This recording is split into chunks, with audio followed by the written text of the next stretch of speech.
And this is where the yearlings will be spending the next few months.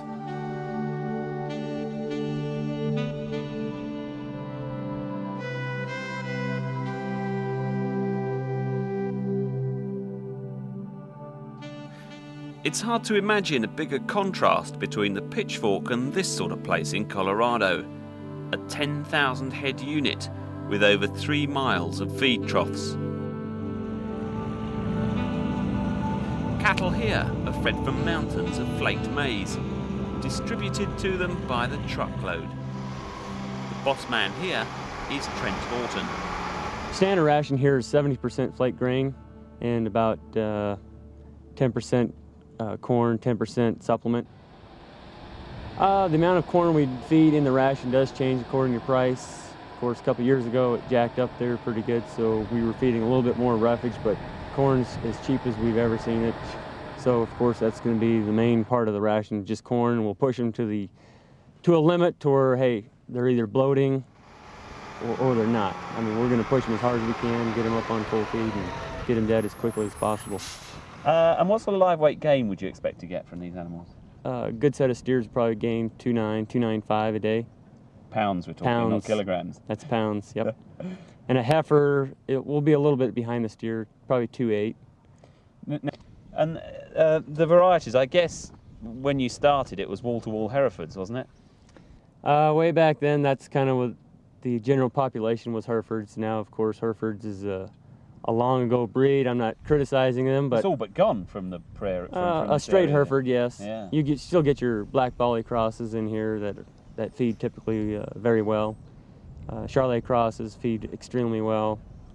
And the Solaires? Solaires, they are temperamental. I mean, they'll run you over.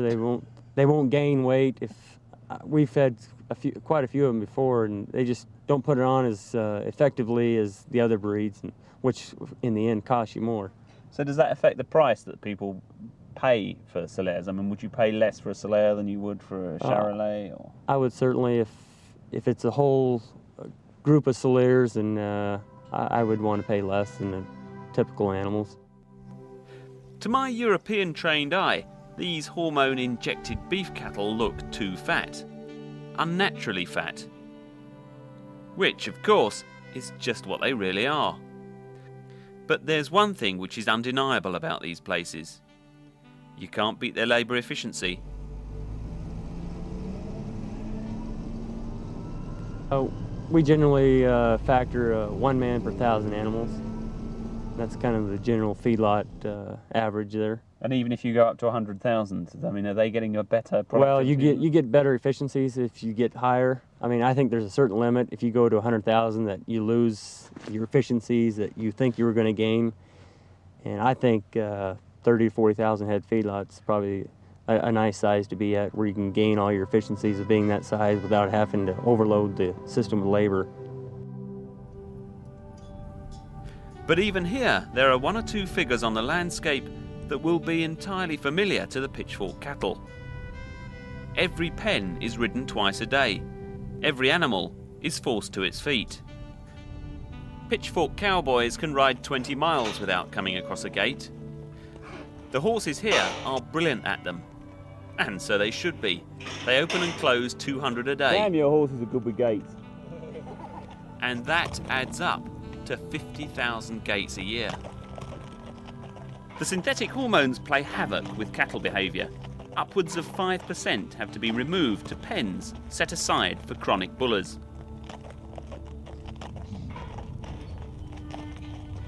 The halt and the lame are driven down to the sick bay for treatment.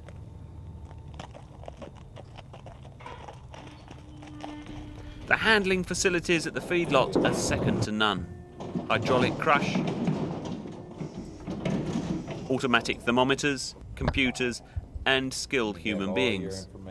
Jay Mallett is the head stockman. We'll give him biomycin, which is an antibiotic, and sulfaboluses. Take care of this. You haven't got to do any trimming on that. The steer has a nasty looking wound in its shoulder. Best look away now if you're squeamish about such things. What is it then? That's an abscess, and it's probably caused by a bad injection. Bad injection. Yeah. Done on the ranch.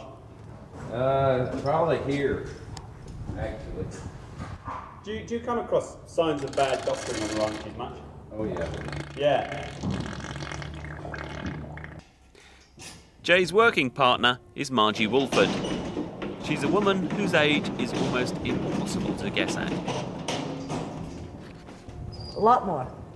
4'2". Tell me about sailors. You don't like them either, do you? I think they're crazy. They're too high strung. Are they? Yeah. Do you think they behave differently in the pen?